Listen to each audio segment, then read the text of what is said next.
ओम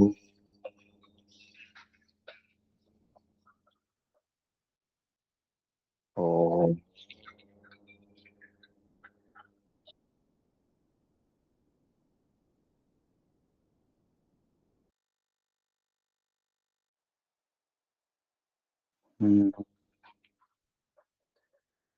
ओम योगे योगे तवस्तरम वाजे वाजे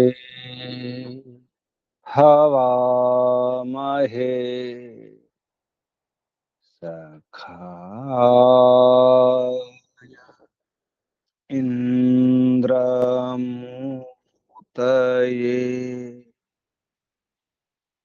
सखाय इंद्रमूतये।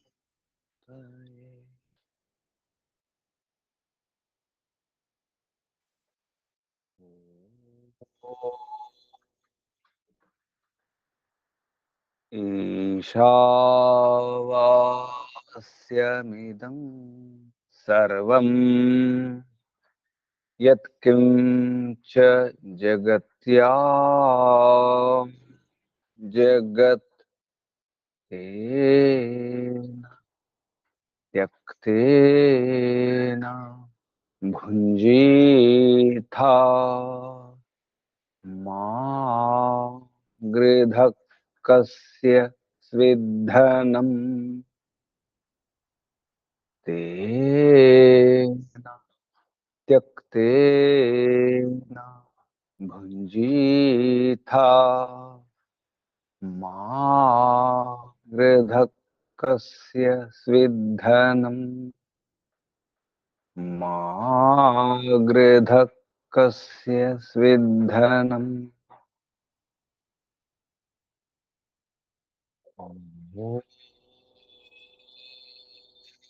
वायोरनिलममृतमथेदम् भस्मान्तं शरीरम्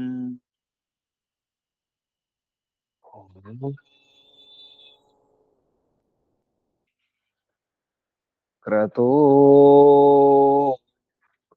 स्मर क्लिबे स्मर कृतं स्मर ओ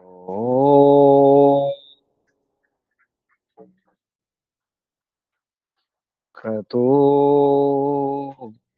स्मर क्लिबे स्मर कृतं स्मर। ओ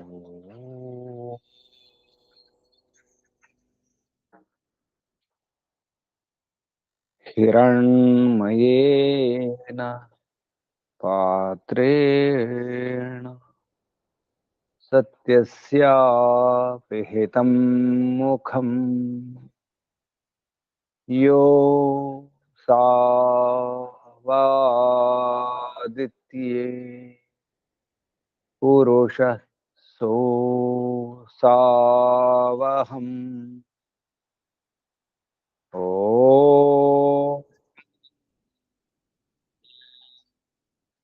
खं ब्रह्म ॐ खं ब्रह्म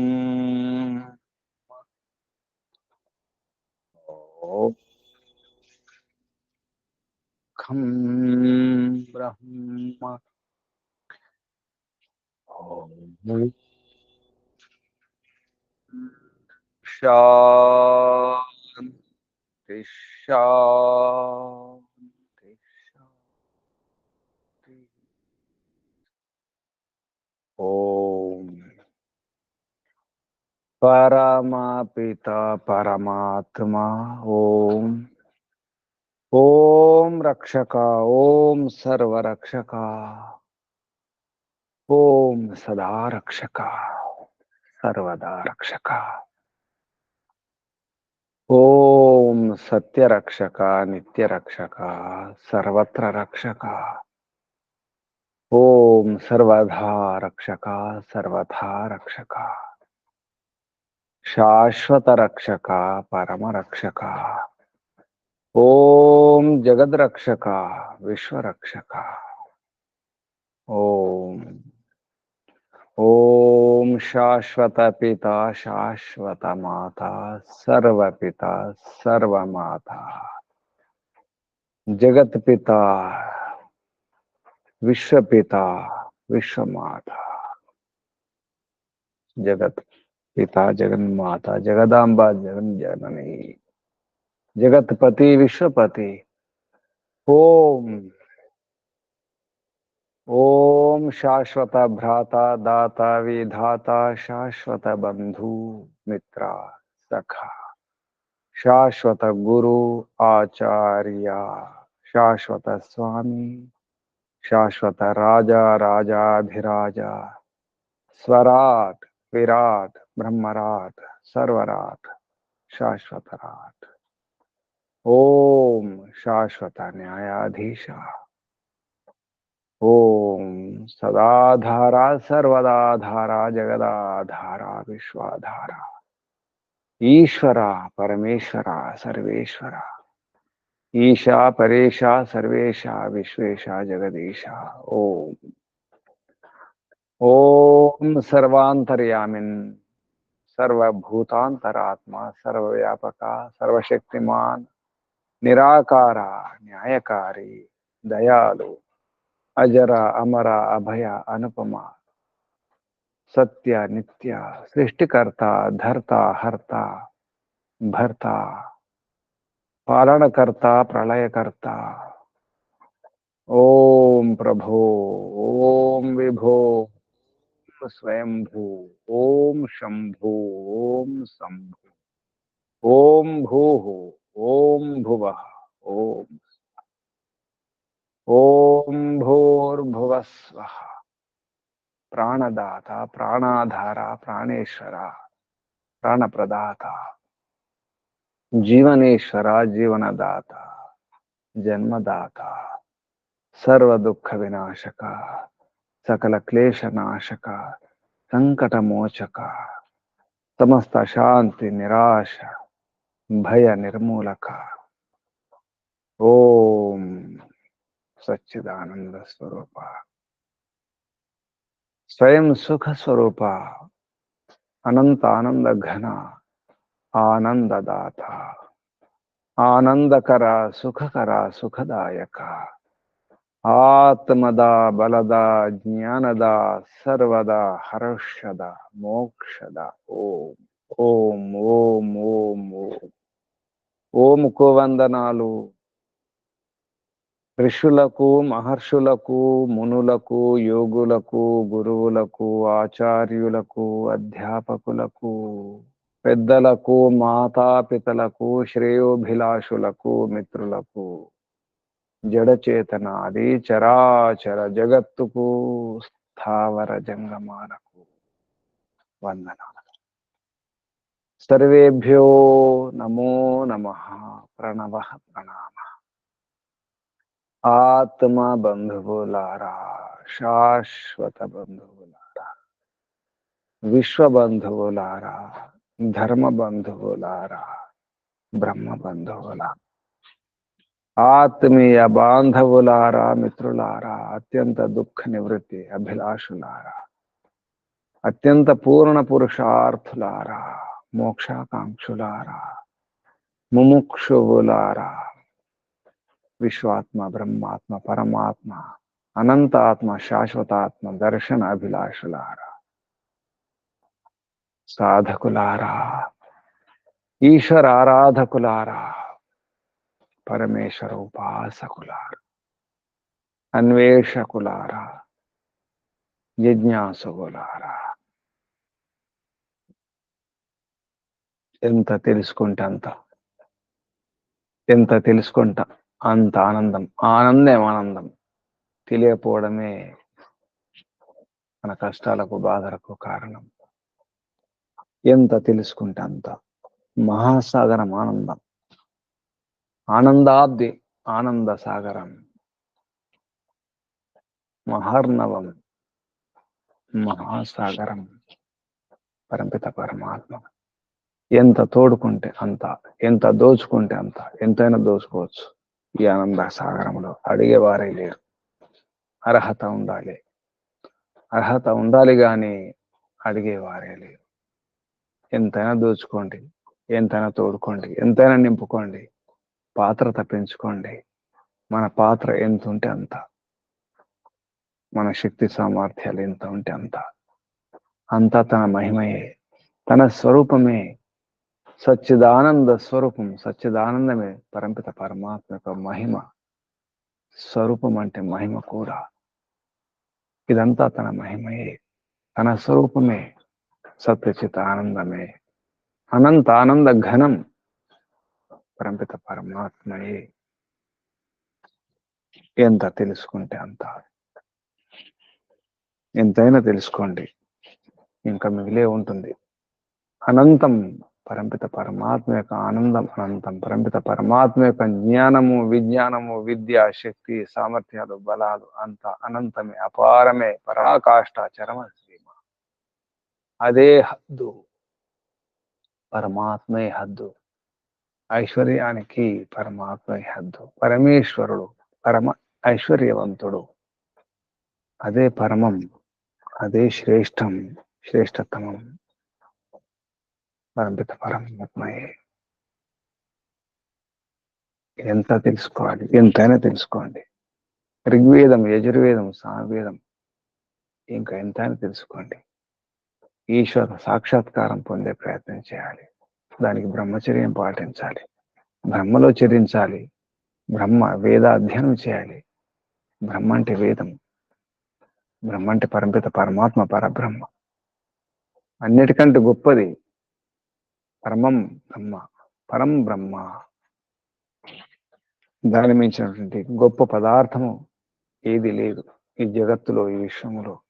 ఏ కాలములోనైనా, ఏ యుగములోనైనా, ఏ సృష్టిలోనైనా, ఏ సృష్టిలోనైనా, ఏ ప్రళయంలోనైనా, ఎప్పుడైనా అది అనంత బ్రహ్మ, పరమ బ్రహ్మ, పరమపిత పరమాత్మ. మోక్షంలో కూడా ఈ విద్య పనికొస్తుంది. ఈ బ్రహ్మ విద్య, ఈ వేద విద్య, పరమపిత పరమాత్మ యొక్క వాణి, వేదవాణి. ఆ వాణి కొందరు గాయత్రి అన్నారు. పరంపిత పరమాత్మ యొక్క వాణిని గాయత్రి అన్నారు. గాయంతం త్రాయతే ఇది గాయత్రి. ఎవరైతే గానం చేస్తారో, ఈశ్వరుని యొక్క గుణ గణాలను గానం చేస్తారో, స్తుతిస్తారో, స్తుతించి ఆ గుణాలను నింపుకుంటారో, వ్యవహారంలో ఉంచుకుంటారో, వారిని రక్షిస్తుంది. గాయత్రి అంటే గాయత్రి మంత్రం కాదు, నిజానికి పరంపిత పరమాత్మ గాయత్రి.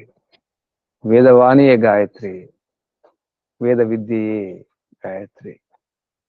పరమపిత పరమాత్మ యొక్క వాణి, ఈశ్వర వాణి.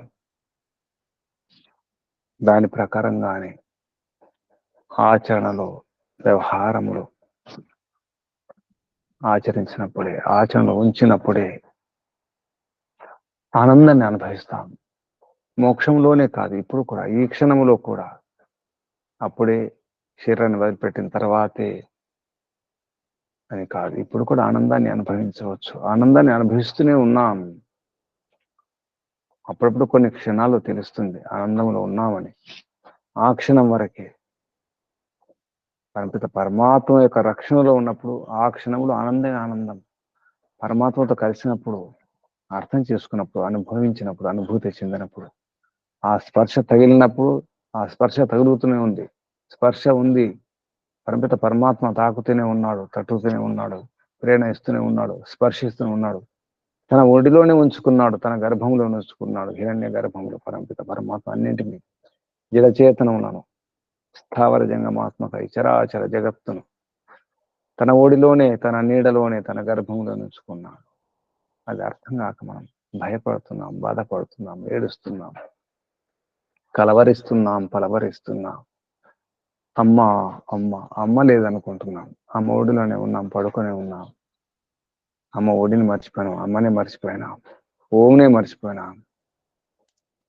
అందుకే ఈ ఏడుపు, ఈ భయం, ఈ బాధలు, ఈ కష్టాలు, ఈ సమస్యలు, ఈ అశాంతి తెలుసుకునే ప్రయత్నం చేయాలి. ఇంత తెలుసుకుంటే అంత ఆనందం. ఆనందం తెలియకపోవడమే భయాలకు కారణం, సమస్యలకు కారణం తెలియకపోవడమే. దారి తెలియకపోవడమే, దారి తెలియక భయం వేస్తుంది. ఆ దారిలో వెళ్ళాలంటే అడగాలి, అడిగి తెలుసుకోవాలి. ఎటు నా ప్రయాణం, ఏ దిశలో, ఆ దిశలో, ఆ ప్రయాణములో, ఆ మార్గములో ఒడిదుడుకులు ఏమిటి, సాధక బాధకాలు ఏమిటి, ఎత్తు పల్లాలు ఏమిటో తెలుసుకోవాలి. అడ్డంకులు, ఆటంకాలు ఏమిటో తెలుసుకుంటూ వాటిని దాటుతూ వెళ్ళాలి. ఆటంకాలను, అడ్డంకులు దాటుతూ అధిగమిస్తూ వెళ్ళాలి. ముందుకే వెళ్ళాలి. ముందుకే ముందుకే ముందుకే ఇంకా ముందుకు వెళుతుంటే, ముందడుగు వేస్తుంటే దారి కనిపిస్తుంది, తెలుస్తుంది. అయినా అడుగుతూ ఉండాలి, తెలుసుకుంటూ ఉండాలి, పరిశీలిస్తూ, పర్యవేక్షణ చేసుకుంటూ, తెలుసుకుంటూ ముందుకు వెళుతూ ఉండాలి. అప్పుడు గమ్యం లభిస్తుంది. గమ్యం చేరుకుంటాం. చేరుకున్న తర్వాత తృప్తి, సంతృప్తి, ఆనందం, అలాగే మోక్షం కూడా తెలుసుకోమంటున్నారు. పరమిత పరమాత్మ ఎక్కడ నుండి, ఎటు నుండైనా, ఏ దిశలో నుండైనా, ఎటు నుండైనా ప్రయత్నం చేయవచ్చు. అది పూర్వ దిశ అయినా, తూర్పైనా, దక్షిణమైనా, పడమరైనా, ఉత్తరమైనా, అటువైపు నుంచి అయినా, ఇటువైపు నుంచి అయినా, ఏ వైపు నుంచి అయినా ప్రయత్నం చేయవచ్చు. పరమిత పరమాత్మను అర్థం చేసుకునే ప్రయత్నం చేయాలంటున్నారు.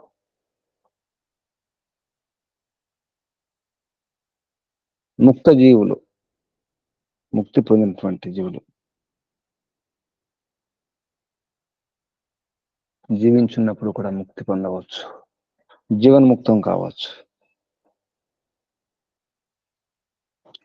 అర్థం చేసుకునే ప్రయత్నం చేస్తే అర్థమవుతుంది. ఆదిత్యుని అర్థం చేసుకోవాలి. ఆదిత్యుడు, మన సూర్యుని ఆదిత్యుడు అనుకుంటాం. ఆదిత్యుడు అంటే సూర్యుడు, సూర్యుడు ఒకడే కాదు. ఆదిత్యుడు అంటే ఆదిత్య పదం నిజానికి అఖండం అనే అర్థం కూడా వస్తుంది.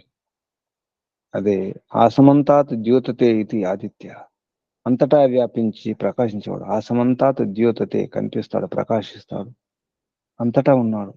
తన మహిమ ద్వారా అంతటా తెలుసుకోవచ్చు పరమిత పరమాత్మను. ఆసమంతాత్, ఆశాంతం, అక్కడ నుండి ఇక్కడ వరకు, ఇక్కడ నుండి అక్కడ వరకు. ఆసమంతాత్ ద్యోతతే, ప్రకాశించేవాడు, కనిపించేవాడు, తన మహిమ ద్వారా తెలియబడేవాడు పరమిత పరమాత్మ, పరమశక్తి, ఆ పరబ్రహ్మ, పరం బ్రహ్మ, ఆదిత్య. అసలు ఆదిత్యుడు పరమిత పరమాత్మయే. ఆ పరమితను ఎలా తెలుసుకోవాలి చెప్పడం జరుగుతుంది. ఎలా తెలుసుకోవాలి, ఎలా కలుసుకోవాలి, ఎలా తెలుసుకోవాలి, ఎలా తెలుసుకోవాలి. సంధ్యామంత్రాలు మహర్షి దయానంద సరస్వతి గారు చెప్పడం జరిగింది. మనసా పరిక్రమ మంత్రాలు ప్రాచీ, దిగగ్ని, దక్షిణ, ప్రతీచి, ఉదీచి, ధ్రువ, ఊర్ధ్వ అంటూ అన్ని వైపుల నుంచి రక్షించుకోవాలి, అన్ని వైపుల నుంచి తెలుసుకోవాలి. మనసును అన్ని వైపుల నుంచి లాగి బంధించి అర్థం చేసుకునే ప్రయత్నం చేయాలి. ఛాందోగ్య ఉపనిషత్తులో 3వ ప్రపాఠకంలో పూర్వ దిశ యందు ఉన్నటువంటి బ్రహ్మ, ఏ దిశ, అన్ని దిశలో పరమిత పరమాత్మ వ్యాపించి ఉన్నాడు. అన్ని దిశల నుంచి తెలుసుకోవాలి. ఎక్కడి నుండి అయినా, ఏ దిశ నుండి అయినా ప్రారంభించవచ్చు. నిజానికి ముక్త జీవులకు ఆనందాన్ని ఇచ్చే ఆ మధు, ఆ తీపి అది ఎవరో కాదు, పరంపిత పరమాత్మయే, పరబ్రహ్మయే. ఖచ్చితంగా, నిశ్చయంగా. అసౌవ ఆదిత్యో దేవమధు, దేవతల మధు, ముక్త జీవుల మధు.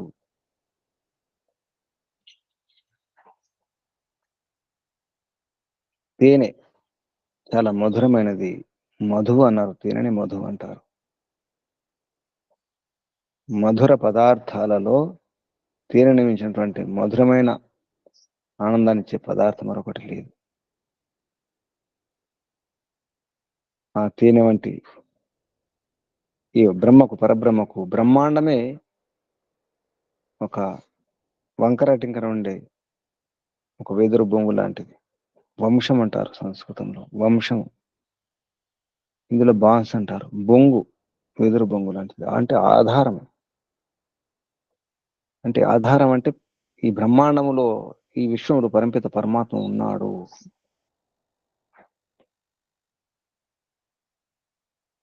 అంతరిక్షమే తేనెటీగల తొట్టె. మనుషులు మరణిస్తూ జన్మిస్తూ మరణించేవారు మర్త్యులు. మరీచయ, మురి ధాతు. మరీచి అంటే ఎండమావి. ఉన్నట్టే అనిపిస్తుంది కానీ ఉండదు. నీళ్ళు ఉన్నట్టే అనిపిస్తాయి ఎడారుల్లో లేదా మార్గాల్లో. మనం చూస్తాం ఎండాకాలంలో ఎదురుగా నీళ్ళు ఉన్నట్టే అనిపిస్తాయి, దగ్గరికి వెళ్తే ఉండవు. అటువంటి స్థితి ఉన్నటువంటి మరణ ధర్మం వారు, మరణశీల మనుషులే.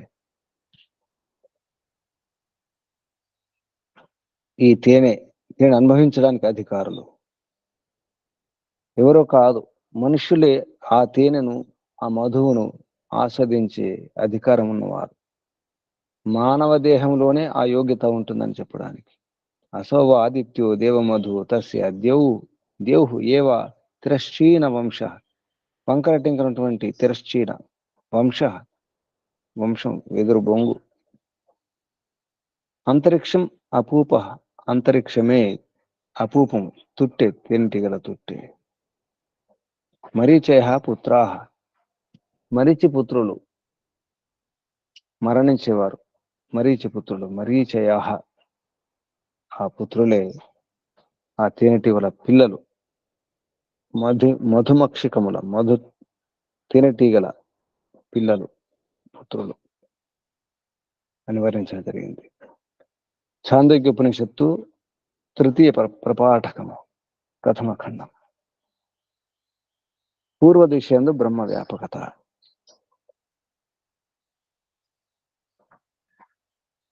బ్రహ్మమే ముక్త పురుషులకు తేనె, మధువు, ఆనందాన్నిచ్చే మధువు.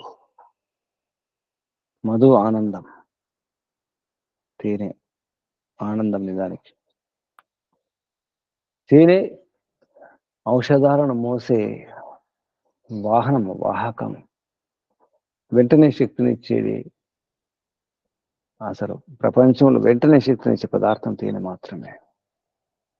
అలా వేసుకోగానే నేరుగా రక్తంలో చేరి అన్ని అంగాలకు శక్తినిచ్చేది తేనె మాత్రమే. అటువంటిది పరపిత పరమాత్మ. వెంటనే అన్ని అంగాలకు, వెంటనే అందరికీ ఆనందాన్ని ఇచ్చే పదార్థం పరబ్రహ్మ పదార్థం, పరమచేతన పదార్థం పరబ్రహ్మ, పరంపిత పరమాత్మ. ఈ విశ్వమంతా నిండి ఉన్నటువంటి పరపిత పరమాత్మ ఈ అంతరిక్షాన్ని తేనెటీగల తుట్టెగా పోల్చడం జరిగింది. ఈ విశ్వాన్ని, ఈ బ్రహ్మాండాలను, అన్ని బ్రహ్మాండాలు కలిపి వంకర ఉన్నటువంటి వంశం బొంగుగా వర్ణించడం జరిగింది. దానికి మానవ దేహంలో ఉన్నటువంటి ఆత్మలు ఆ తేనెను, ఆ మధువును, ఆనందాన్ని ఆస్వాదించడానికి, అనుభవించడానికి అధికారులు. పరంపిత పరమాత్మయే ఆదిత్యుడు. అదస్ తత్ రెండు శబ్దాలను కలిపితే ఆదిత్య శబ్దం వస్తుంది. అదస్ తత్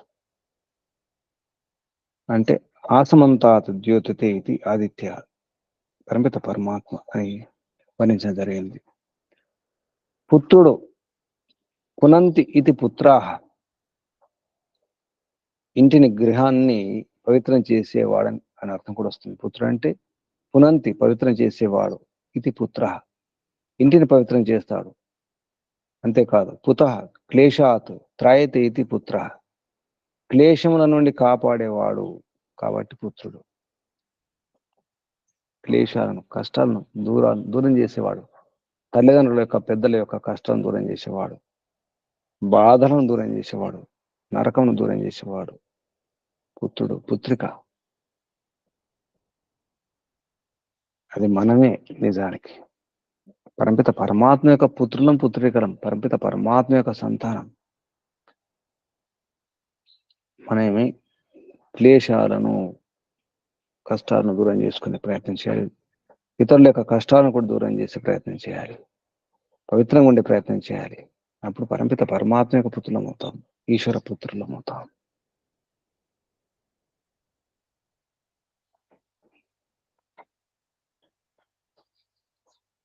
మధు ఉన్నాయి, మధు ఉంది, తేనె ఉంది.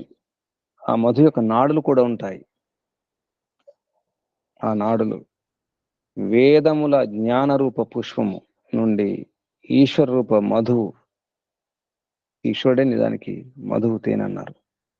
హృదయ రూపము, హృదయమే మన ఈ శరీరములో హృదయం అనేది ఒక బొంగు, బొంగు మీద ఉన్నటువంటి తేనె తొట్టిలో అంటే వేదజ్ఞాన రూప పుష్పం నుండి ఈశ్వర రూప మధు ఆనందాన్ని అనుభవించాలి మనం. దానికి ఈ పదార్థములు ఏమిటి, ప్రపంచం ఏమిటి, పదార్థం యొక్క గుణాలు ఏమిటి, లక్షణాలు ఏమిటి, ధర్మాలు ఏమిటి తెలుసుకునే ప్రయత్నం చేయాలి.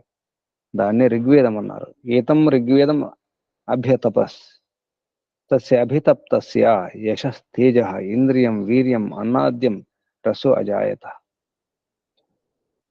ఏతం ఋగ్వేదం, ఋక్కుల జ్ఞానమణి అనే ఈ పుష్పమును అతపస్, అది అభ్యతపన్. రుక్కులు అనేది మధుమక్షికలు. ఋగ్వేదంలో రుక్కులు ఉంటాయి, మంత్రాలు.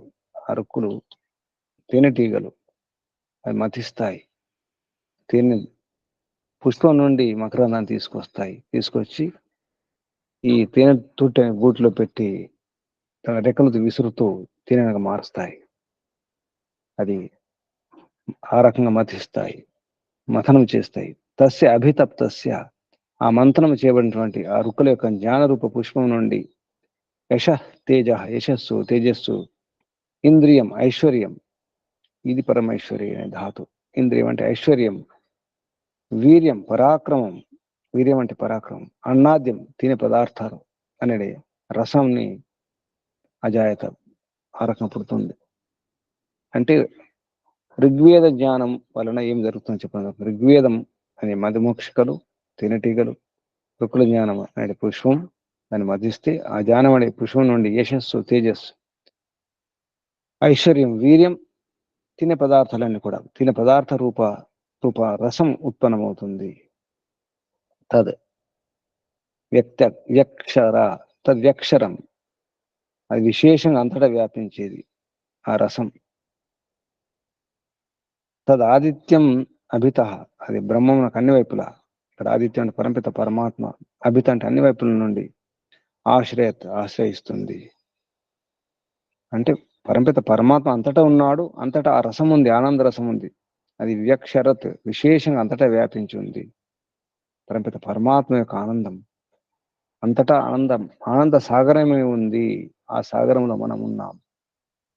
కానీ ఈ సంసారంలో, ఈ ప్రపంచం నుండి ఈ సంసార రూప దుఃఖ సాగరం ఉన్నట్టు మనం అర్థం చేసుకుంటాం, అలా అనుకుంటున్నాం. నిజానికి ఆనందమే ఉంటుంది. అర్థం చేసుకుంటే ఆనందం, లేదంటే దుఃఖ సాగరమే. అర్థం కాకపోతేనే దుఃఖం, కష్టం, బాధ, భయం. అర్థమైన వారికి ఏ బాధ లేదు. రోగం తెలుసు, రోగాల కారణం తెలుసు, ఔషధం తెలుసు, దాని చికిత్స తెలుసు, ఉపాయం తెలుసు. బాధలకు సమస్యలకు కారణం తెలుసు, వాటికి సమాధానం తెలుసు, సమస్యలకు పరిష్కారం కూడా తెలుసు. ఎందుకు భయపడతారు? గమ్యం తెలుసు, మార్గం తెలుసు, ప్రయాణం తెలుసు, ఆటంకాలు తెలుసు, ఆటంకాన్ని ఎలా దాటాలో తెలుసు. అటువంటిప్పుడు భయం ఎందుకు ఉంటుంది? అర్థం కాకపోతే, అమాయకంగా ఉంటేనే, చిన్నపిల్లల్లా ఉంటేనే పసివారు భయపడతారు, చిన్నపిల్లలు భయపడతారు, అర్థం కాని వారు భయపడతారు. మనం భయపడవలసిన అవసరం లేదు. తెలిసినప్పుడు తెలుసుకునే ప్రయత్నం చేయాలి. తద్ వ్యక్షర తద్ ఆదిత్యం అభిత ఆశ్రయత్ ఎత్తద్ వా ఏతద్ యదేతద్ ఆదిత్యస్య రోహితం రూపం యత్ ఏతత్ యత్ ఏతద్ రోహితం, ఇది ప్రకృతిని స్పష్టంగా తెలియజేసేటువంటి, భాషింపజేసేటువంటి, అంటే ప్రకృతి ఈ సమస్య ఏమిటి, ఈ శరీరం ఏమిటి, ఈ బాధ ఏమిటి, రోగం ఏమిటి, కనిపించేది ఏమిటి, కనిపించనిది ఏమిటి, ప్రపంచం ఏమిటి, ఈ ప్రకృతిలో ఉన్నదేమిటి, జగత్తులో ఉన్నదేమిటి, లేనిదేమిటి స్పష్టంగా తెలియజేస్తుంది. రోహితం అది.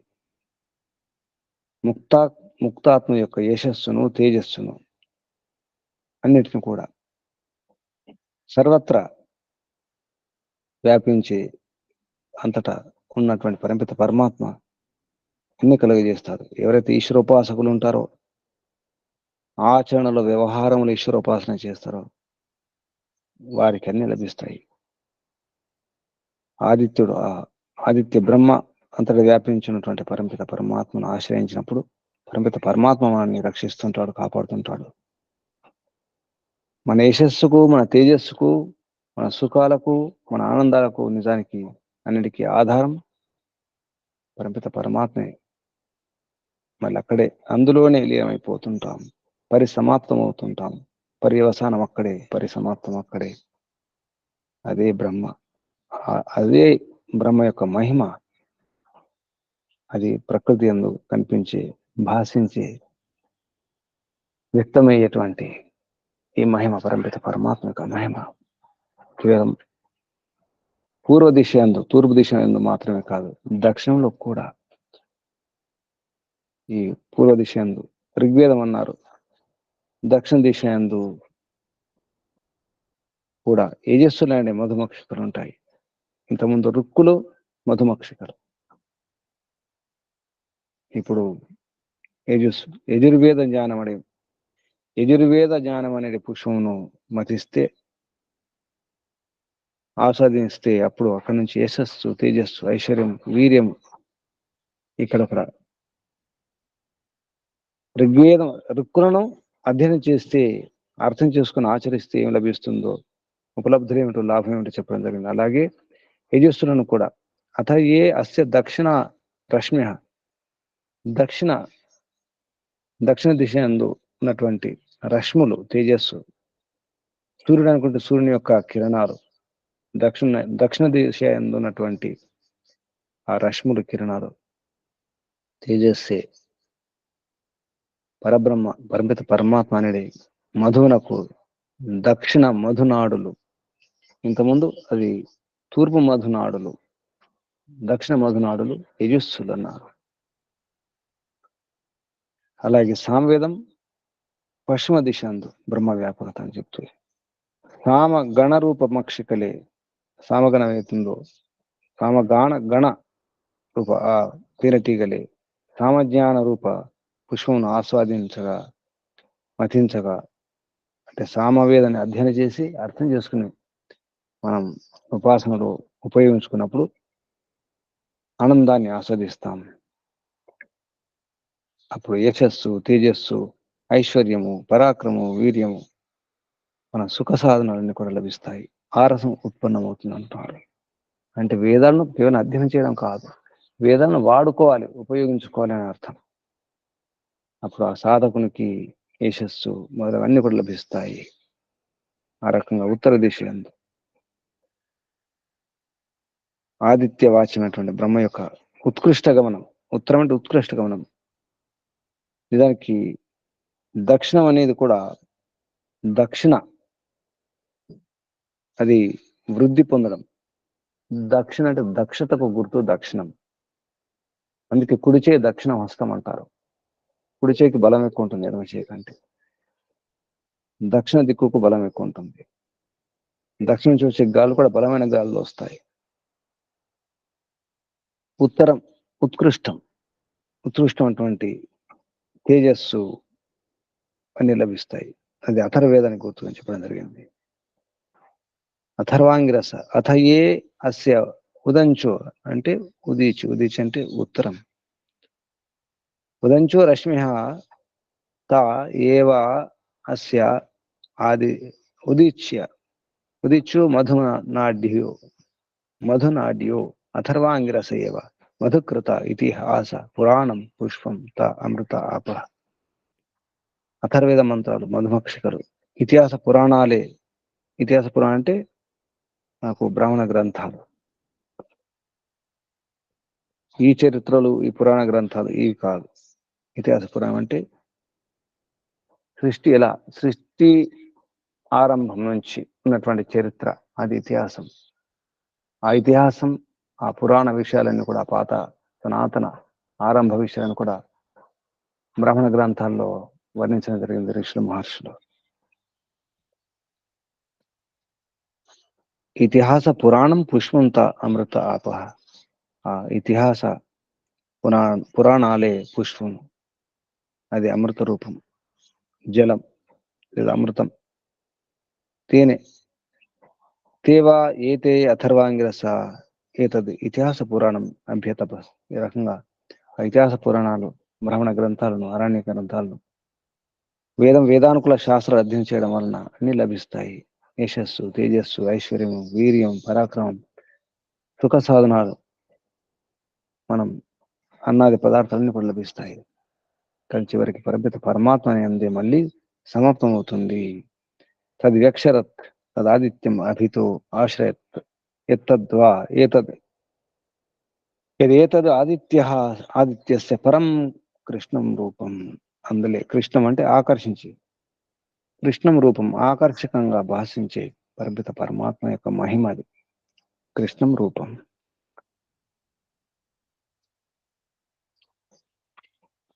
ఊర్ధ్వ దిశలో అంతటా ప్రకాశించే పరపిత పరమాత్మ యొక్క ఊర్ధ్వగామి, ఊర్ధ్వరేతస్కులు కావడం అని అర్థం. ఊర్ధ్వం అంటే పైకి ఎదగాలి. ఇంకా వేదాలు అధ్యయనం చేయడం మాత్రమే కాదు, వేదానుకుల శాస్త్రాలు అధ్యయనం చేసినంత మాత్రమే కాదు, ఇంకా పైకి ఎదగాలి. ఊర్ధ్వ మధునాడులు, మధు యొక్క ధారలు.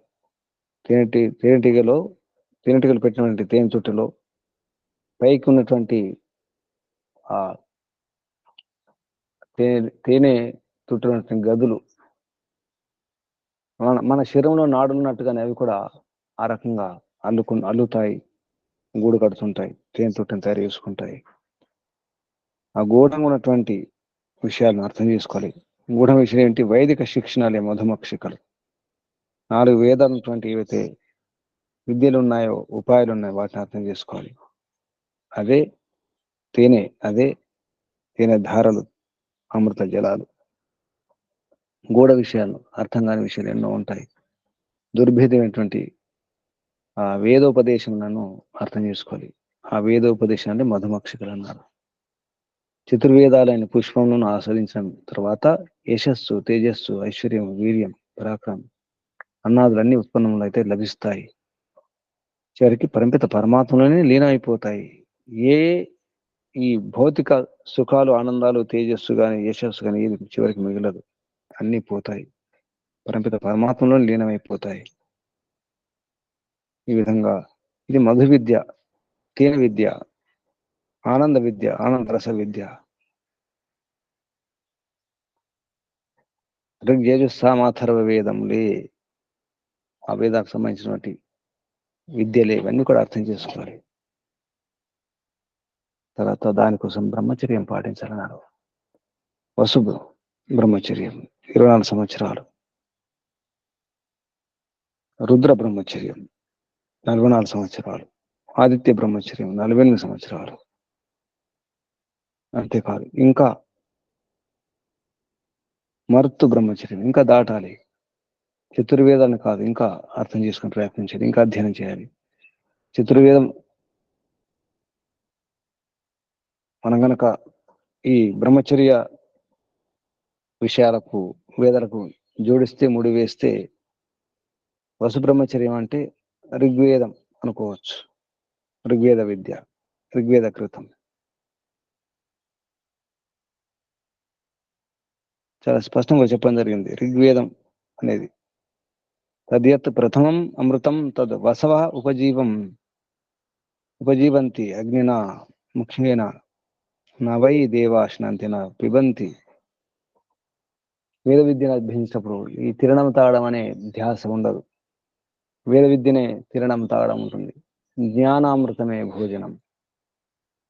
పశుబ్రహ్మచారులు అనే దేవతలు అది తినరు.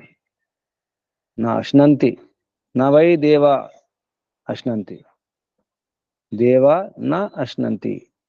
ఈ వసుబ్రహ్మచారి ఈ దేవతలు వారు తినరు. నా పిబంతి తాగరు. ఏతదేవ అమృతం దృష్ట్వా అమృత రూప ఆ బ్రహ్మమునే సాక్షాత్కారం చేసుకుంటారు. తృప్త్యంతి తృప్తులవుతారు.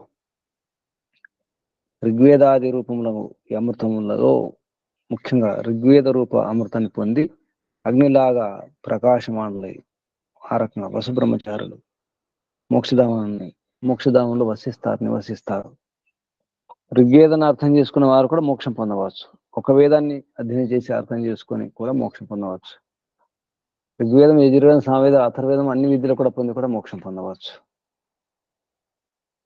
కానీ మన జ్ఞానాన్ని బట్టే ఆనందాన్ని అనుభవిస్తాం, ఆస్వాదిస్తాం.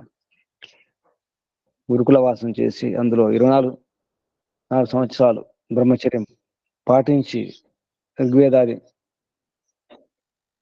విద్యలను అభ్యసించి బ్రహ్మచారులు అటువంటి వారిని వసుదేవతలు అంటారు, వసుబ్రహ్మచారులు అంటారు. వసుబ్రహ్మచారులు ఈ అమృత అనే బ్రహ్మమును నలువైపు నుంచి తెలుసుకుంటారు. అంటే పదార్థాలు కనిపిస్తాయి, ప్రకృతి కనిపిస్తుంది. ఋక్కులు అంటే పదార్థం యొక్క యథార్థ జ్ఞానాన్ని తెలియజేసేవి. పదార్థ విద్య నిజానికి పరమాణు మొదలుకొని పరమేశ్వరుని వరకు, లేదా మనకు కనిపించే ప్రతి చిన్న వస్తువు మొదలుకొని బ్రహ్మాండంలో కనిపించే ఖగోళంలో ఉన్నటువంటి గ్రహాల నక్షత్రాల వరకు తెలియజేసేది ఋగ్వేదం. అందుకే ఋగ్వేదంలో ఖగోళ విద్య ఎక్కువ ఉంటుంది. ఖగోళం, భూగోళం, భూగర్భం, అంతరిక్షం ఇవన్నీ కూడా అందులో వర్ణించబడి ఉంటాయి. ఋగ్వేదం వసు బ్రహ్మచర్యం, రుద్ర బ్రహ్మచర్యం, రుద్రులు. అథ ద్వితీయం అమృతం, ఇది రెండవ అమృతం. తద్ రుద్రా ఉపజీవంతి ఇంద్రేణ ముఖ్యేన నవై దేవ అశ్నంతి నా పిబంతి. ఏతదేవ అమృతం దృష్ట్వా తృప్త్యంతి. ఈ బ్రహ్మచర్యం కూడా 44 సంవత్సరముల వయసు వరకు గురుకుల వాసం చేసి ఋగ్వేదమును, యజుర్వేదమును సాంగోపాంగంగా, ఏ వేదమైన సాంగ ఉపాంగం, ఆ వేదానికి సంబంధించిన అంగాలు ఉపాంగాలు. నిజానికి అసలు అంగోపాంగాలు శిక్ష, కల్పం, వ్యాకరణ, నిరుక్తం, ఛందస్సు. ఉపాంగాలు 6 దర్శనాలు, 6 శాస్త్రాలు ఉపాంగాలు. ఇవి విడిగా నిజానికి మళ్ళీ ఆ వేదానికి సంబంధించినటువంటి శాస్త్రాలు వేరుంటాయి. ప్రాతిశాఖ్య గ్రంథాలు ఉంటాయి, దానికి సంబంధించినటువంటి ఆ వేదానికి సంబంధించినటువంటి అర్థం చేసుకోవడానికి సంబంధించినటువంటి శాస్త్రాలు అన్ని కలుపుకొని అధ్యయనం చేసినప్పుడు అప్పుడు అర్థమవుతుంది. శిక్ష, వ్యాకరణం, నిరుక్తం, ఛందస్సు ఎలా వచ్చి ఉండాలి, 6 దర్శనాలు వచ్చి ఉండాలి. అందులో ఉపనిషత్తులు కూడా 6 దర్శనాల్లో వేదాంత దర్శనం. వేదాంత దర్శనం అంటే ఉపనిషత్తుల యొక్క ఇంకా సమాధానం. ఉపనిషత్తులు అధ్యయనం చేసేటప్పుడు మనకు వచ్చినటువంటి సందేహాలకు పరిష్కారం, వ్యాఖ్యానం, భాష్యం వేదాంతంలో ఉంటుంది. యాగాదులు చేసేటప్పుడు కలిగే సందేహాలకు సమాధానం, పరిష్కారం పూర్వమీమాంస దర్శనంలో. అంటే యాగాలకు సంబంధించినటువంటి శాస్త్రాలు, ఉపనిషత్తులు, దర్శనాలు, అంగాలు, వేదాంగాలు. ఇవే కాకుండా ఆ వేదానికి సంబంధించినటువంటి మళ్ళీ అంగోపాంగాలు అలా అధ్యయనం చేయడం అవసరం ఉంటుంది. సాంగోపాంగంగా చదవడమే కాదు, మననం చేసుకోవాలి, గుర్తుంచుకోవాలి, మాటి గుర్తు చేసుకోవాలి, నిధిధ్యాసన చేసుకోవాలి, నిర్ణయం కూడా చేసుకోవాలి. ప్రమాణపూర్వకంగా సాక్షాత్కారం కూడా చేసుకోవాలి. ఆ విద్యను కేవలం చదివి మర్చిపోవడం కాదు, పారాయణ చేయడం కాదు. రుద్ర బ్రహ్మచారులు అంటారు అటువంటి వారు. తినడం, తాగడం ఏమి ఉండదు. తిండి ధ్యాస కాదు, తాగాలి, తినాలి, సుఖాన్ని అనుభవించడం కాదు. విద్యార్థి ఉండాలి, విద్యను అభ్యసించాలి, విద్యను పొందాలంటే సుఖాన్ని మర్చిపోవాలి. విద్యార్థిన కుత సుఖం, విద్యార్థులకు సుఖం ఉండకూడదు, సుఖాల గురించి ఆలోచించకూడదు. సుఖార్థి అయితే విద్య రాదు, విద్యార్థి అయితే సుఖం ఉండదు. ఈ బ్రహ్మచారులు సుఖార్థులు కాదు, విద్యార్థులు కాబట్టి. ఆ విధంగా ఆదిత్య బ్రహ్మచారులు 48 సంవత్సరాలు సామవేదములు ఏదైతే చెప్పినటువంటి, అంటే సామవేదములు ఉపాసన వేదం కాబట్టి ఆ వేదములో ఏ విధంగా పరంపిత పరమాత్మను గురించి చెప్పడం జరిగిందో ఆ అమృతాన్ని అనుభవించడానికి ఆదిత్య బ్రహ్మచారి అథ యా తృతీయం అమృతం తదాదిత్య ఉపజీవంతి. వరుణముఖం అంటే వరణీయ ముఖంతో బ్రహ్మను పొందడం జరుగుతుంది. బ్రహ్మ సాయుధ్యాన్ని, బ్రహ్మ సన్నిధిని పొందే ప్రయత్నం చేయాలి ఉపాసన ద్వారా. అప్పుడు ఆ ఈశ్వరోపాసనలో, ఈశ్వర ఆనందంలో, భగవంతుని ఆనందం ఉన్నప్పుడు తినాలని తాగాలని ధ్యాస ఉండదు, ఆలోచన రాదు. ఆనందం, ఈశ్వరానందంలో ఉన్నాం, బ్రహ్మానందంలో ఉన్నాం. ఇక తినడం త్రాగడం ఈ సుఖాలు అవసరం లేదు, ఈ భౌతిక సుఖాలు అవసరం లేదు. అదే అమృతం.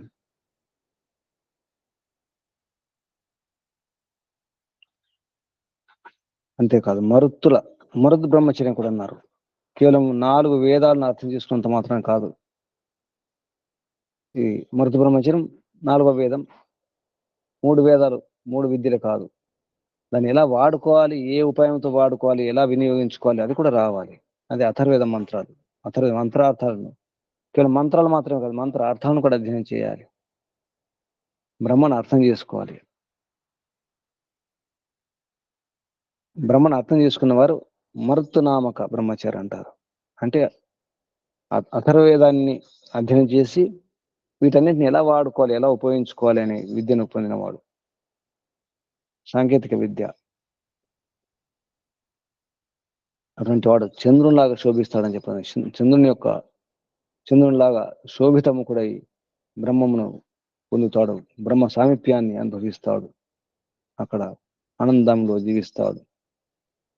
అప్పుడు కూడా తినాలని తాగాలని ఏమి ఉండదు, ఎందుకంటే వాడుకుంటున్నాం కదా, సరిగా వాడుకుంటున్నాం, సద్వినియోగం చేసుకుంటున్నాం.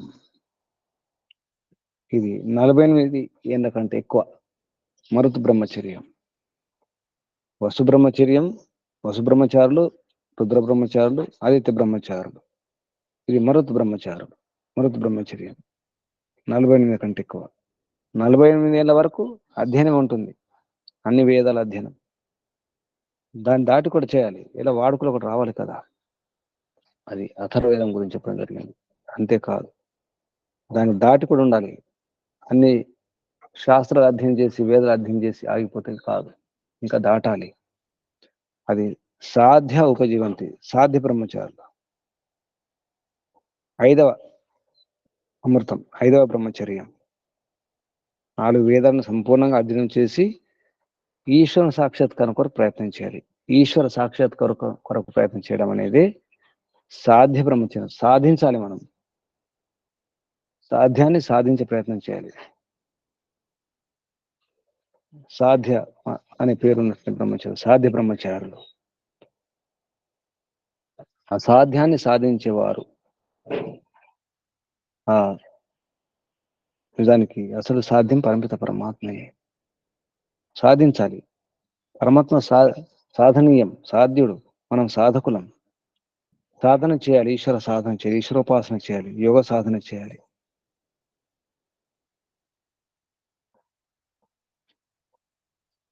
ఇక్కడ సూర్యుని విషయం తీసుకొని కొన్ని విషయాలు చెప్పడం జరిగింది. ఇందులో కొన్ని రహస్యాలు ఉన్నాయి. సూర్యుడు ఉత్తరమున ఉదయిస్తాడు, దక్షిణమున అస్తమిస్తాడని, లేదా సూర్యుడు దక్షిణమున ఉదయించి ఉత్తరమున అస్తమిస్తాడని, పడమర ఉదయించి తూర్పున అస్తమిస్తాడని, ఇటువంటి విషయాలు చెప్పడం జరిగింది. ఇది ఒక రహస్యం. అంటే దక్షిణమున ఉదయించి ఉత్తరమున అస్తమించడం అంటే ఉత్తరం దక్షిణం అటు ఇటు, సూర్యుడు అటు ఇటు కూడా వెళ్తుంటాడు. మనం తూర్పు పడమన చూస్తాం, తూర్పున సూర్యుడు ఉదయిస్తాడు అంటాం, పడమర అస్తమిస్తాడంటాం. పడమర అస్తమిస్తున్నప్పుడు కూడా మళ్ళీ అటువైపు ఉన్నటువంటి దేశాల్లో సూర్యోదయం జరుగుతుంది. భారతదేశంలో అస్తమించడం అంటే అమెరికా లాంటి దేశాల్లో ఉదయించడమే జరుగుతుంది. మనకు పడమర ఆ దేశాల వారికి తూర్పు అవుతుంది. ఆ దేశాల వారికి అస్తమిస్తున్నప్పుడు పడమరైతే మనకు ఉదయిస్తున్నప్పుడు తూర్పు అవుతుంది. తూర్పున అస్తమించడం, పడమర ఉదయించడం, లేదా పడమర అస్తమించడం, తూర్పున ఉదయించడం, అలాగే దక్షిణంలో అస్తమించడం, ఉత్తరంలో ఉదయించడం, ఉత్తరంలో అస్తమించడం, దక్షిణంలో ఉదయించినటువంటి ఇవన్నీ కూడా సూర్యుని యొక్క గతి. సూర్యుని గతి ఏముండేది, నిజానికి భూమి తిరుగుతుంది, సూర్యుని చుట్టూ ఆ క్రమంలో జరిగినటువంటి ఇదంతా ఈ రహస్యాన్ని కూడా ఈ రకంగా, అంటే ఏ రకంగా ఉన్నప్పుడు కూడా పరమపిత పరమాత్మను మనం ఆరాధించాల్సిందే. దాని ఉద్దేశం అంత ఆనందాన్ని అనుభవిస్తారనమాట. అటైనా ఇటైనా ఎటైనా. ఉత్తరాయణంలో దక్షిణంలో మన కాలం మారుతుంది. ఉత్తరాయణంలో కాలం ఎక్కువ ఉంటుంది, దక్షిణంలో కాలం తక్కువ ఉంటుంది దినం. అలాగే ఋతువును బట్టి కూడా మారుతుంది. తూర్పున సూర్యుని కిరణాల్లో ఉండే బలం వేరు, ఉదయిస్తున్న సూర్యకిరణాల్లో వేరే బలం ఉంటుంది, వేరే కిరణాలు వేరే శక్తి ఉంటుంది. అస్తమించేటప్పుడు ఉండే శక్తి వేరు, బలం వేరు. ఇదంతా గమనించాలి. అదంతా వైజ్ఞానిక విషయం. ఆ విషయం కూడా పరోక్షంగా ఇందులో వర్ణించడం జరిగింది. అలా ఇదంత విద్యను పొందిన తర్వాత విద్వాంసుడు లేదా ఉపాసకుడు, సాధకుడు, యోగి అయినవాడు, ఋషి అయినవాడు బ్రహ్మ విజ్ఞానాన్ని పొంది తన శిష్యులకో సంతానానికి ఇవ్వాలి. సంతానం ముఖ్యంగా జ్యేష్ఠాయ పుత్రాయ పిత, జ్యేష్ఠ పుత్రునికి లేదా శిష్యునికి, ప్రాణతుల్యమైనటువంటి శిష్యునికి, సరిగా అర్థం చేసే శిష్యునికి ఉపదేశించాలి అని చెప్పడం జరిగింది. ఈ విద్య కేవలం మనం మాత్రమే కాదు, సృష్టి ఆదిలో కూడా నలుగురు ఋషులకు పరమపిత పరమాత్మ వారి హృదయాల్లో నింపడం జరిగింది. ఆ క్రమంలో ఆ బ్రహ్మ విజ్ఞానాన్ని బ్రహ్మర్షి ముఖ్యంగా ఆ నలుగురు ఋషులు బ్రహ్మ అనే ఋషికి ఇవ్వడం జరిగింది. ఆ బ్రహ్మ అనే ఋషి ప్రజాపతికి, ప్రజాపతి మనువుకు, మను మహర్షి తన ప్రజలకు చెప్పడం జరిగింది. ఆ రకంగా పరంపర రూపంలో ఇది ఇంతవరకు వచ్చింది. ఆ క్రమంలో ఉద్దాలకుని తండ్రి అరుణి తన కొడుకు ఇవ్వడం జరిగింది. అంటే ఉద్దాలకునికి ఇవ్వడం జరిగింది. ఆ విద్యను ఇందులో వర్ణించడం జరిగింది 3వ ప్రపాఠకంలో. ఆ క్రమంలో గాయత్రి విచారణ, గాయత్రి అంటే ఏమిటో కూడా చెప్పడం జరిగింది. యావై సా గాయత్రి ఇయం వావ సా ఏ ఇయం పృథ్వీ. అసలు గాయత్రి ఏదో కాదు, పృథ్వీ అన్నాడు. గాయత్రి పృథ్వీకి సమానం. పృథ్వీ సమస్త పదార్థాలకు ఆధారం. ఈ భూమి మీద అన్ని ఉంటాయి. అలాగే గాయత్రిలో మిగతా ఛందస్సులు ఉంటాయి, రకరకాల ఛందస్సులు ఉంటాయి. అనుష్టుప్పు, ఉష్ణుకు మొదలగు ఛందస్సులు ఉంటాయి. గాయత్రి ఛందస్సు పైన ఆధారపడి ఉంటాయి అవి. అలాగే ఈ భూమి కూడా అటువంటిదే, గాయత్రి వంటిది ఈ భూమి అని చెప్పడం జరిగింది. అది ఏదో కాదు, ఆ గాయత్రి నిజానికి పురుషుని శరీరం అన్నారు. శరీరానికి వచ్చేసరికి ఈ పురుషుని యొక్క శరీరమే పృథివీ, పురుషుని యొక్క శరీరమే గాయత్రి. మిగతా ఛందస్సులకు గాయత్రి ఎలా ఆధారం అవుతుందో, ఆశ్రయం అవుతుందో, అలాగే ఈ మానవ దేహమే, మానవ శరీరమే ఆధారం. ఈ మానవ శరీరంలోనే ప్రాణాలు ప్రతిష్ట ఉన్నాయి, ప్రాణాలు ఉన్నాయి. ఆ ప్రాణాలతో మనం ఎన్నో పనులు చేయగలుగుతున్నాం. ప్రాణాలు శరీరంను ఆశ్రయించి ఉంటాయి, శరీరం విడిచి ఉండలేవు, విడిగా ప్రాణాలు ఉండవు. ఆ రకంగా గాయత్రి శరీరం వంటిది. మనకు శరీరమే గాయత్రి. నిజానికి పురుషుని లోపల ఉన్నటువంటి హృదయమే అసలు ఆధారం. ఈ ప్రాణాలకు, ఈ ఆలోచనలకు, వీటన్నిటికీ మన హృదయమే అది ముఖ్యం. మళ్ళీ శరీరం అంటే ఏదో కాదు, ముఖ్యంగా హృదయం. ఆ హృదయం ఏదంటే ఈ రక్త ప్రసరణ అందించే హృదయం అది మాత్రమే కాదు, అసలు హృదయం హృదయ పుండరీకం. అలా రకరకాలుగా చెప్పడం జరిగింది. అందులో గాయత్రి చతుష్పద గాయత్రి గురించి కూడా చెప్పండి. అంటే 6 పంక్తులు, 6 వరుసలు ఉన్నటువంటి, ఒక వరుసలో 4 అక్షరాలు ఉంటాయి. 6 4 24 అక్షరాలు ఉన్నటువంటి చతుష్పద గాయత్రి గురించి కూడా ఇందులో వివరించడం జరిగింది. అసలు గాయత్రి అంటే ఏదో కాదు. ప్రాణవై గయా తత్ ప్రాణాం తత్రే తద్యత్ గయాం తత్రే తస్మాత్ గాయత్రి నామ. ఈ బృహదారణ్యక ఉపనిషత్తు వస్తుంది. గాయత్రి శబ్దం గాయత్రి 2 అక్షరాలు. గయ అంటే ఇంద్రియాలు, ప్రాణాలు. గయ శబ్దం, ఈ గాయం అనే శబ్దం గయ అనే దాని నుంచి వస్తుంది. ప్రాణాలను, ఇంద్రియాలను గయాలు అంటారు. వాటిని రక్షించేది త్రిధాతు, త్రై అనే ధాతు, అది 3 అవుతుంది. గాయత్రి అంటే ప్రాణాలను రక్షించేది, అంటే సర్వేంద్రియాలను, ప్రాణాలను రక్షించేది గాయత్రి అని అర్థం. అలాగే గాయంతం త్రాయతే ఇది గాయత్రి. గానం చేసేవారి అంటే నిజానికి చివరికి పరంపిత పరమాత్మే. గాయత్రి అంటే వేదవాణి అని చెప్పేసి స్పష్టం చేయడం జరిగింది. దాన్ని గానం చేసి అర్థం చేసుకుని ఆచరించేవారు ఈశ్వర తత్వాన్ని తెలుసుకొని రక్షింపబడతారు. కేవలం గాయత్రి మంత్రం ఉచ్చారణ చేసినంత మాత్రం కాదు.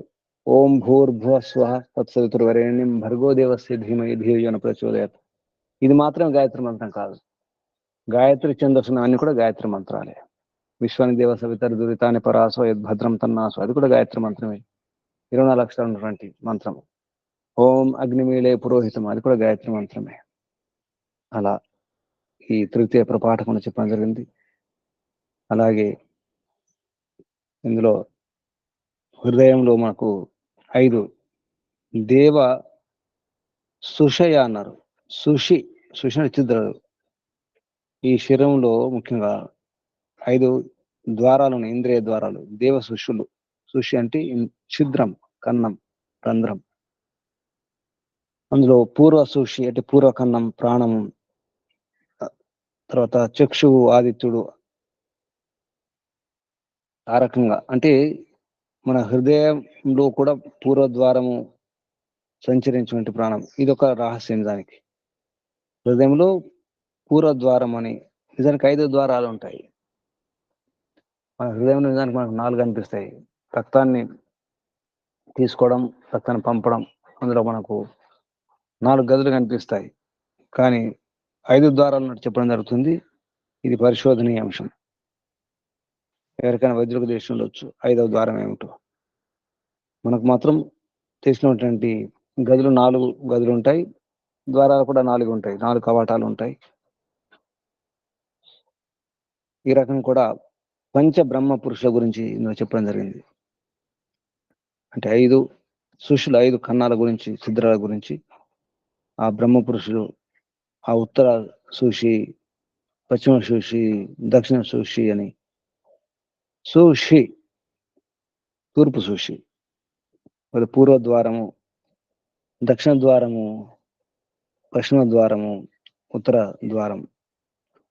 అందులో రకరకాలుగా వర్ణించడం జరిగింది. ఇది తృతీయ ప్రపాఠకంలో.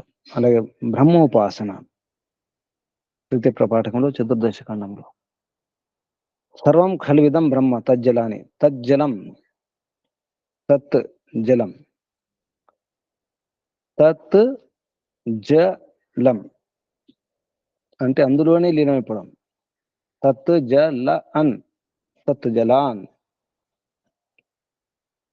తత్ అంటే ఆ బ్రహ్మము వలననే, తత్ పరమిత పరమాత్మ వలననే, జ పుట్టి, లం అందులో లం కావడం, లయం కావడం జరుగుతుంది. అన్నట్టు జీవిస్తుంది. అందులో పుడుతుంది, అందులో లయం అవుతుంది, అందులోనే జీవించాలి అన్నట్టు అనప్రాణనే. తత్తు జలాన్, పరమిత పరమాత్మ యొక్క కారణంగానే, నిమిత్త కారణంగానే, బ్రహ్మ వలననే, పరమిత పరమాత్మ వలననే ఈ జీవులను కూడా జన్మిస్తాయి, ఇలా లయమైపోతాయి, జీవిస్తాయి కూడా. జన్మిస్తాయి, లయమైపోతాయి, జీవిస్తాయి. జనన జీవన మరణం అంతా కూడా ఆ బ్రహ్మ యందే, పరమిత పరమాత్మ యందే. కాబట్టి తజ్జలం, పరమిత పరమాత్మ తజ్జలాన్. ఈ విధంగా పరమిత పరమాత్మ ఎలా పొందాలో చెప్పడం జరిగింది. పరమాత్మను పొందాలంటే ఉపాయాలు ఏమిటో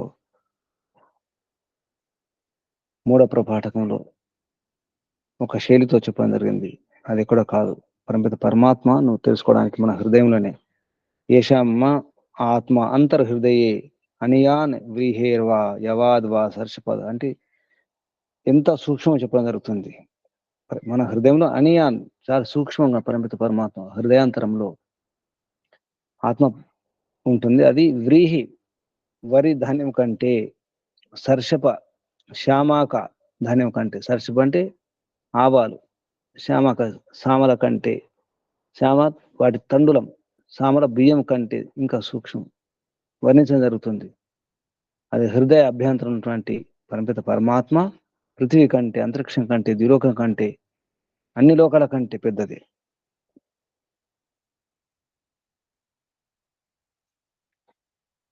జ్యాయాన్ ఆత్మ అంతర్హృదయం ఉన్నటువంటి ఆత్మ జ్యాయాన్ పృథివ్యా, జ్యాయాన్ అంతరిక్షాత్, జ్యాయాన్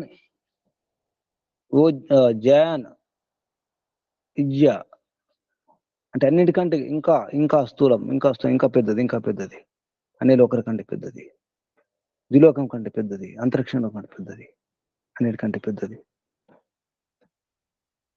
లోకేభ్య జాయాత్, దివేభ్యో ద్విలోకం కంటే పెద్దది పరమాత్మ. సర్వకర్మ సర్వకామ సర్వగంధ సర్వరస సర్వం ఇదం అభ్యాత్తో ఆత్త అవాక్య అనాదర పరమాత్మ. అవాక్యం వర్ణించలేం, వాక్యాలు లేవు, శబ్దాలు లేవు. సర్వకర్మ, సర్వకాముడు, సర్వగంధుడు, సర్వరసుడు, సర్వం ఇదం ఆత్త అటువంటి పరమాత్మకు దానికి ఏ ఆదరణ లేదు, అంటే ఏ ఆధారం అవసరం లేదు.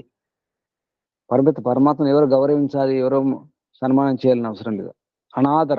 అనాదరుడు పరమాత్మ. ఏష మే ఆత్మ అంతర్హృదయే ఏతద్ బ్రహ్మ ఏతద్ ఇతః ప్రేత్య అభిసంభవిత అస్మి ఇతి యస్య స్యాత్ తద్ధానం విచికిత్స అస్తి ఇతి అస్మః శాండిల్య. ఇది శాండిల్య విద్య గురించి జరుగుతుంది. శ్రద్ధ గలవారు, సందేహం లేని వారు పరమాత్మను పొందుతారు. విచికిత్స అంటే ఎటువంటి విచికిత్స ఉండదు, ఎటువంటి సందేహం ఉండదు. నా విచికిత్స అస్తి, ఏ విచికిత్స లేదు, ఏ సందేహం లేదు. అటువంటి వారు పరమాత్మ పొందగలుగుతారు. ఇది శాండిల్య మహర్షి చెప్పినటువంటి, శాండిల్య ఋషి ఉపదేశించినటువంటి ఉపదేశం. దీన్ని శాండిల్య విద్య అంటారు. ఈ రకంగా చెబుతూ పుత్రుడు దీర్ఘాయులు కావాలి, పుత్ర దీర్ఘాయుప్రద విరాట్ కోశ ఉపాసన గురించి కూడా చెప్పడం జరిగింది.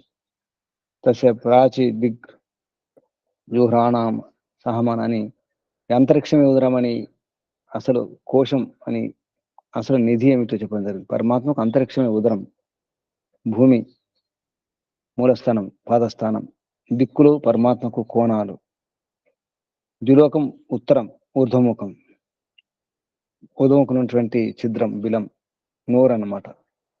అది ఒక కోశం, అది ఎన్నడూ జీర్ణింపదు, అది ధనపూర్ణం, వసుధానం అన్నారు. ఏషా కోశో వసుధాన తస్మిన్ విశ్వమిదం శితం. మొత్తం విశ్వం అంతా కూడా శిరితమై ఉంది, ఆశ్రితమై ఉంది ఆ విరాట్ కోశంలోనే.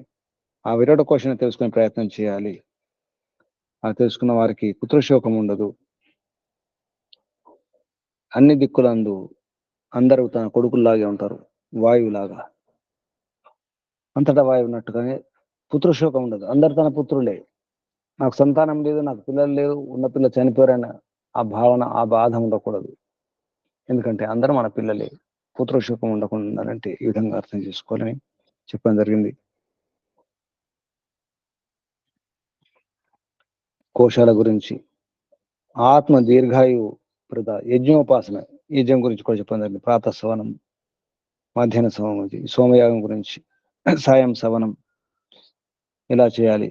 ఓం భూర్భువ స్వ గురించి, తర్వాత యజ్ఞోపాసన, యజ్ఞంలో మనం చేయాల్సినటువంటి విషయాలు, ఋత్విక్కులు, వాళ్ళ కార్యాలు, అలాగే మానసిక విద్యోపాసన, ఈశ్వర విభూతి కర్మ వర్ణనం, ఈశ్వరుని యొక్క విభూతులు ఏమిటి అని వర్ణించడం జరిగింది ఇందులో.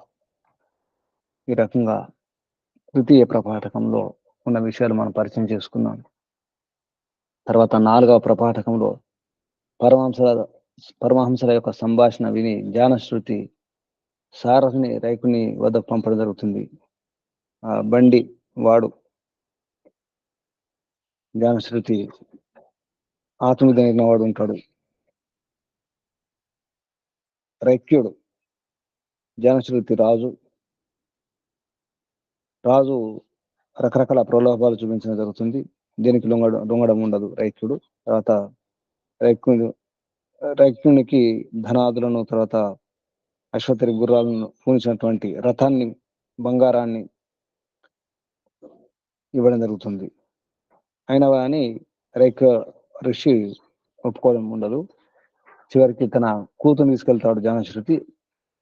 కూతురు యొక్క ముఖాన్ని చూసి, అంటే ఆడవాళ్ళను గౌరవించి మర్యాదనిచ్చి రైకుడు సంవర్గ విద్యను ఉపదేశిస్తాడు జ్ఞానశ్రుతికి. ఇది 4వ ప్రపాఠకంలో వస్తుంది. ఆ క్రమంగా సత్యకాముడు బ్రహ్మ విద్య గురించి గౌతముని వద్దకు వెళ్ళడం, అప్పుడు 400 గోవులనిచ్చి వాటిని 1000 ఆవులయ్యే వరకు కాపాడి రమ్మంటాడు. పరీక్ష అన్నమాట, విద్యార్థికి పరీక్ష అది. ఆ క్రమంలోనే సత్యకామునికి ఎద్దు వలన, అగ్ని వలన బ్రహ్మ విద్య తెలిసిపోతుంది.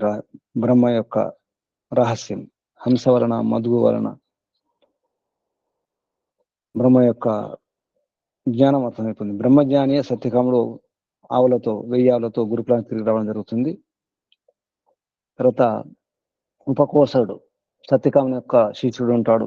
12 సంవత్సరాలు అగ్నులను రక్షిస్తుంటాడు, సేవ చేస్తుంటాడు, కానీ ఏమీ తెలుసుకోలేకపోతుంటాడు. అప్పుడు సత్యకాముని భార్య అంటుందన్నమాట, బ్రహ్మచారికి ఉపకోసడు చాలా తపం చేసినాడు, ఈ గ్రహాగ్నులను బాగా పరిచర్య చేసి, సేవ చేసి రక్షించినాడు, కాపాడినాడు, కాబట్టి విద్యని ఇవ్వాలని చెప్పేసి అన్నప్పుడు సత్యకాముడు మౌనంగా వెళ్ళిపోతాడు బయటకు. అప్పుడు ఉపకోసానికి బుద్ధి వస్తుంది, గుర్తుకొస్తుంది. మళ్ళీ అర్థం చేసుకునే ప్రయత్నం చేస్తాడు. ఆ రకంగా వారిపత్య అగ్ని గురించి, అన్వాహార్య పచనాగ్ని గురించి, ఆహ్ని అగ్ని గురించి, ఈ విద్య గురించి చెప్పడం జరుగుతుంది. ఉపకోసల సత్యకాముల సంభాషణలో ఇవన్నీ కూడా తెలుస్తాయి. అక్షపురుష ఉపాసన, ఆచార్య ఉపదేశం, ఈ రకంగా ఈ చతుర్థ ప్రపాఠకంలో చెప్పడం జరుగుతుంది. తర్వాత సృష్టి యజ్ఞము, ఆత్మయజ్ఞం గురించి ఇందులో చతుర్థ ప్రపాఠకంలో యజ్ఞము చేసేటప్పుడు దోషాలు జరిగే అవకాశం ఉంది, ఎలా ప్రాయశ్చిత్తం చేసుకోవాలో కూడా చెప్పడం జరిగింది చతుర్థ ప్రపాఠకంలో. ఇది మనము చాందోగ్య ఉపనిషత్తు పూర్తి చేసుకున్న తర్వాత కొన్ని విషయాలు మళ్ళీ ఒకసారి నెమరు వేసుకునే ప్రయత్నం చేస్తున్నాం, మళ్ళీ ఒకసారి తిరిగి చూసుకునే ప్రయత్నం చేస్తున్నాం. మీరు చూస్తుండండి, సందేహాలు అనిపిస్తే ప్రశ్నలు ఉంటే అడిగే ప్రయత్నం చేయండి. ఈ విషయాన్ని ఇక్కడ ఆపేస్తాను. ఇంతవరకు మనం 3, 4 ప్రపాఠకులను ఒకసారి గుర్తు చేసుకున్నాం. తర్వాత 5, 6, 7, 8 ప్రపాఠకాలు రేపు పూర్తి చేసుకుంటాం. తర్వాత గురు పౌర్ణమి రోజు నుంచి మనకు మరొక ఉపనిషత్తు, బృహదారణ్యక ఉపనిషత్తు ప్రారంభిస్తాం. ఈ విషయాన్ని ఇక్కడ ఆపేద్దాం. ఓం శం శమోం శుభం. పరమపిత పరమాత్మకు, ఋషులకు, మహర్షులకు, మునులకు, యోగులకు, గురువులకు, ఆచార్యులకు, అధ్యాపకులకు, మాతాపితలకు అందరికీ ధన్యవాదాలు, వందనాలు. మహర్షి దయానంద సరస్వతి గారికి, వారి గురువు గారు విరజానంద సరస్వతి గారికి ధన్యవాదాలు, వందనాలు. బంధువులారా మీ అందరూ కూడా ధన్యవాదాలు, వందనాలు అర్పిస్తూ ముగించేద్దాం. ఓం శం శమోం. మీ అందరికి పరమపిత పరమాత్మ ఆశీర్వాదాలు. 3 సార్లు ఓంకారం చేద్దాం. తర్వాత ప్రశ్నలు, సందేహాలు అడగండి. ఓంకారం చేయండి. ఓం.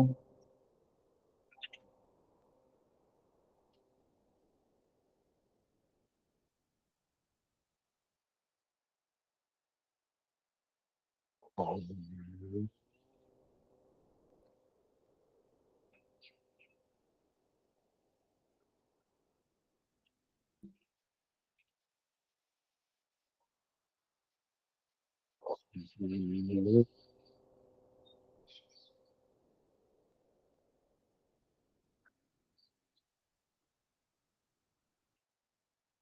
శాంతి శాంతి శాంతి. ఓ శాంతి పాఠం చెప్పండి, తర్వాత ప్రశ్న వస్తుంది.